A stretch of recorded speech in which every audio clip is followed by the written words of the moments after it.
All of that was on my mind as I took the kids over to that ugly shotgun house one day to start sketching out some decorating and remodeling ideas.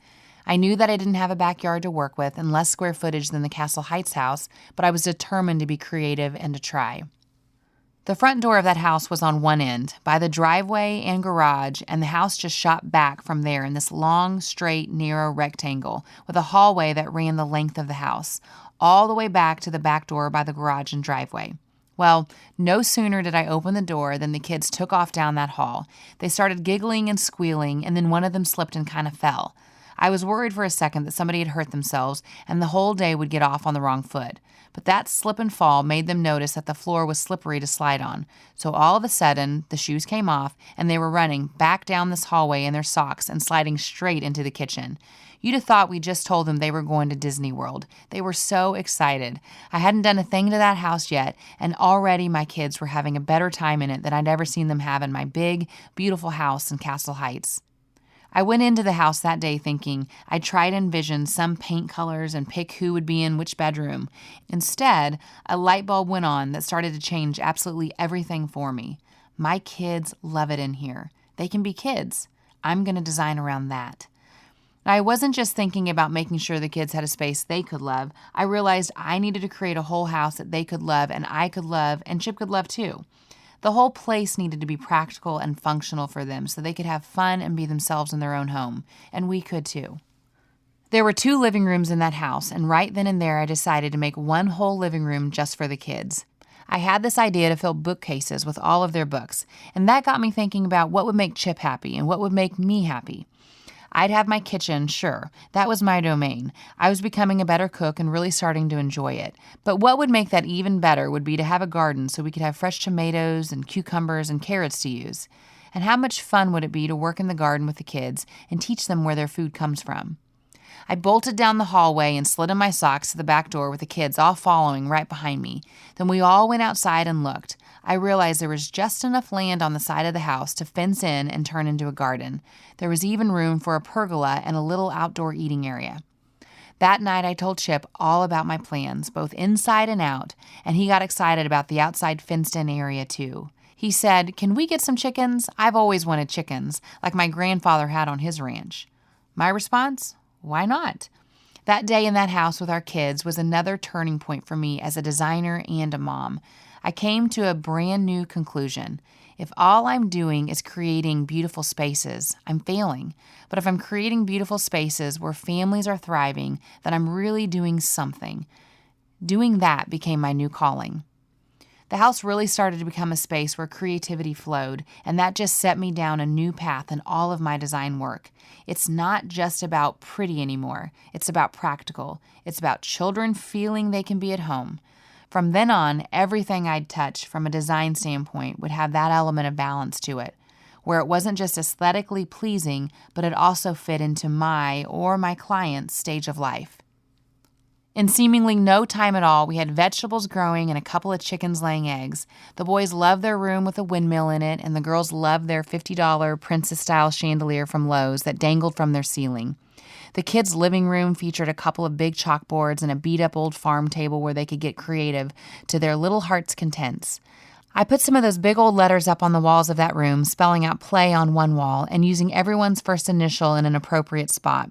Then I redid the kitchen with a clean black countertop and white subway tiles.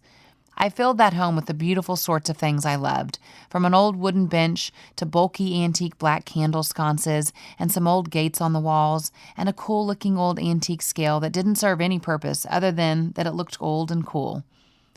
I swear, the moment we moved into that house designed around us, I saw my family come alive in ways I'd never quite felt before. The kids were happy, and that made Mama happy. Chip seemed all sorts of content to go out and feed his chickens in the morning, and I sometimes found it hard to believe that we'd had such a breakthrough as a family, and I'd had such a breakthrough as a designer and mom in what was once an ugly, shotgun flip home. It turned out that Chip's reasons for moving into that home were good ones. Change was good. It was inspirational. But that's not what I'm talking about. It's the other reasons he had. The notion that maybe the economy was slowing down a bit and maybe we ought to reduce our financial footprint. That proved to be a godsend. because just as we started enjoying our new life in that Carriage Square home, our biggest investment ever took an unexpected turn. Months before this, Chip and I had basically gone and put all of our eggs into one basket. And no, I'm not talking about the eggs we were collecting from Chip's chickens. Over the past 4 years, we had gone from being these mom and pop remodelers and house flippers, maybe doing 1, 2 properties at a time, to tackling 5, 8, 10 properties at a time. The boys had grown into a big crew, and we had become masters of our trade. The economies of scale had finally tipped in our favor. The fact that we were buying building materials in bulk meant each individual project was that much more profitable. Right from the start, I'd been rolling the profits from one flip into the next. We wouldn't even see the money before it was gone. Invested in the next one, and then the next. And every single time I did that, I made money. Anyone I borrowed from, whether it was my dad, a good friend, an investor, they made their money back plus the interest every time. It seemed as though I'd really had the Midas touch. I'd learned so much by that point that I decided it was time to do what the big boys did. When my dad and I sold the 11 acres to that big development firm, the guy I shook hands with wore a $50,000 Rolex. I didn't covet that watch, but I did envy his success. Now I was sure I, too, could handle this kind of big endeavor. Doing a few houses at a time spread out all over town meant that a lot of time and money was spent on separate crews and trucks and hauling things all over the place. The way to make money was to put a large development together with multiple homes all in one place. So that's what I set my sights on. We basically stopped buying new flip houses and instead poured all of our money into developing this piece of land that we'd been sitting on. The plan was to create a neighborhood called Magnolia Villas, 38 comfortable, affordable little first-rate homes, all designed by Joe. We'd even gone and opened up a real estate arm of our company so that all the sales and the sales commissions on this whole deal would come our way. It was a great plan, it really was. But it takes a lot of money to put a plan like this together. And that meant putting up all of our eggs into this proverbial basket and taking out a massive line of credit from the bank. I'm not going to talk about the exact numbers here, but it was a huge line of credit that we'd budgeted every dollar for permits, roads, water and sewer lines, electric hookups, estimated building materials, and contracts with additional crews.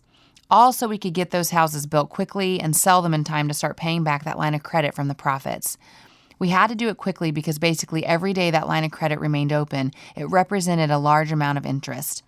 I trusted Chip completely with this. His instincts had been right every time we'd jump into something new. Plus, I was excited about the homes themselves. With this newfound sense of purpose in my mission when it came to design, I drew up plans for the most adorable, functional, livable spaces I'd ever imagined. These were smaller homes, but I had plenty of first-hand experience with that. I knew how to design a small home that I could love, one that would be filled with open spaces and hideaway spaces and the kinds of texture and surfaces and the little touches that would make a person feel welcome before he or she even opened the attractive solid wood front door. The problem is, there weren't going to be any doors or anything else. We got the plans all approved. We had the road crews come in to lay out and pave all the streets. We had the sidewalks and the gutters in place and all the proper drainage we needed in order to start building these actual houses. And that's when the banker called us with this bad news. The tidal wave of economic despair that had swept through the rest of the country had already crippled housing developers in far-off places like Miami and Las Vegas, had finally reached Waco, Texas. The federal government had come in and told the banks they had no choice but to pull back on any pending loans and lines of credit. And not just pull back a little, but pull back by half. We don't have a choice about this, my banker told me. The line of credit we needed to get this project completed had been suddenly cut in half. And if we couldn't complete the project, we would have no way to repay this loan. And here's the thing. We had already received nearly half of this line of credit. We'd already used it to make non-refundable down payments on everything we needed to get started. We had materials on site. There was no way out.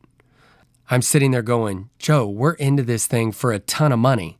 I've got invoices sitting on my desk that are due to be paid, some in 30 days, some in 45 days. What are we going to do? Everyone we'd worked with up until that moment had been paid on time, so they had no idea we were standing on the edge of this cliff. No one had any idea that there was anything wrong. If we called them now, they'd all be hit just as hard and shockingly as we'd been hit by the bank's news. My banker insisted he would help us get through this, and he did. We came up with a plan. We had managed to save some money that we had tied up in a CD, so we cashed that in. Our banker friend even waived the penalty so we wouldn't lose the little bit of interest that we'd earned.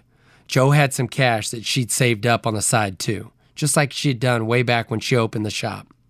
The banker was able to open up some smaller lines of credit so we could pay some of the bills while we tried to pull the rest of this together. All of this took a lot of finagling and creative thinking. Those big developers in Miami and Las Vegas would have just wiped their hands of this thing and walked away, declared bankruptcy maybe, and said adios. In fact, many of them did, but Jo and I just couldn't do that. We wouldn't do that. There was no way we were going to let anybody we'd made promises to not get paid. After all of that scrambling, after everything was said and done, after we literally poured everything we had into trying to fix this thing, we were still $100,000 short of the finish line. Chip and I prayed together, a lot. We were doing well in our new house, the kids were happy, and we did our best to hide our problems from them, even as our stomachs clenched at the breakfast table and we felt like breaking every time the mailman brought another stack of bills that we had absolutely no money left to pay. It wasn't just a matter of paying construction bills now. We were literally tapped out. In a few weeks' time, we would have nothing left to pay the electric bill and the mortgage on our home where we lived with our children. We were still working on some remodeling projects. In fact, I was doing the best work of my life, and we brought in some money through that work, but it wasn't nearly enough. So at that point, all of our praying led us to do something that felt completely radical to us.